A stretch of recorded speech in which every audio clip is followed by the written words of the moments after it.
Rugby union's history is shrouded in legend, but like many sports, it has its roots in traditional English ball games.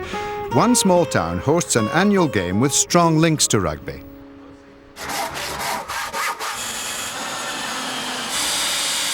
Every year, Ashbourne in Derbyshire prepares for Royal Shrovetide football. Windows are boarded up, shops close, and the whole town readies itself for a contest that dates back to at least the 12th century.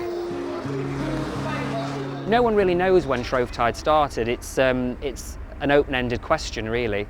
I mean, there's been talk of it being a leftover thing from a Celtic rite called Imbolc, where they kicked around the head of a dead man after a battle. There's all sorts of theories, but no one can prove it historically. Local journalist and historian Tim Baker decorates one of the two balls used for Shrovetide football. He also competes for the Downards team, men from south of Henmore River, which cuts through the town, against the Uppards from the north. When rugby football began, when William Webb Ellis picked with the ball up at rugby school and ran with it, a couple of his contemporaries were Ashbourne people at the time, Ashbourne lads. Now, if he'd have heard about a game that was played by possession, who knows, it could have fired his enthusiasm to do just that, but we can't prove it. That bond with rugby is maintained to this day. The battle between Uppards and Downards has been one-sided in recent years. Some believe because so many members of Ashbourne Rugby Club play for the Uppards. They meet up before the game at a pub in town.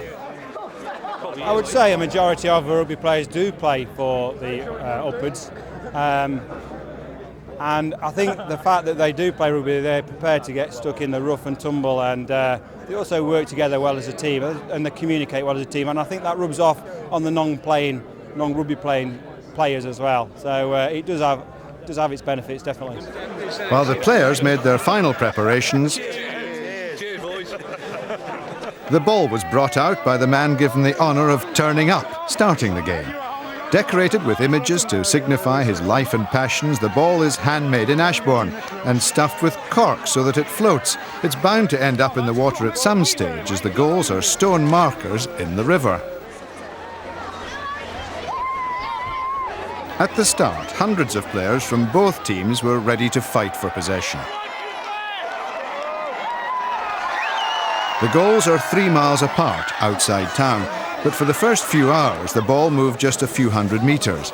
A fence was knocked down by the scrum competing for possession, and the group moved through gardens, the high street and the fire station car park. It was a typical start to a typical Shrovetide game.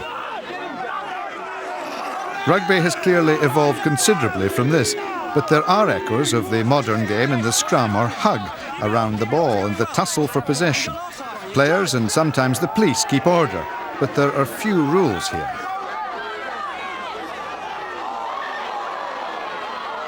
Passions run high, although surprisingly, fights are the exception rather than the norm.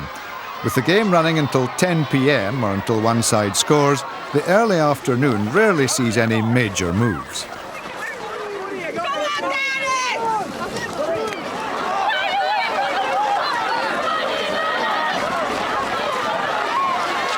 Nobody's giving an inch. You know, a bit later on tonight they'll let it loose, so go get a bit more play. But at the moment it's just every man for himself. You're not really fighting in a team yet.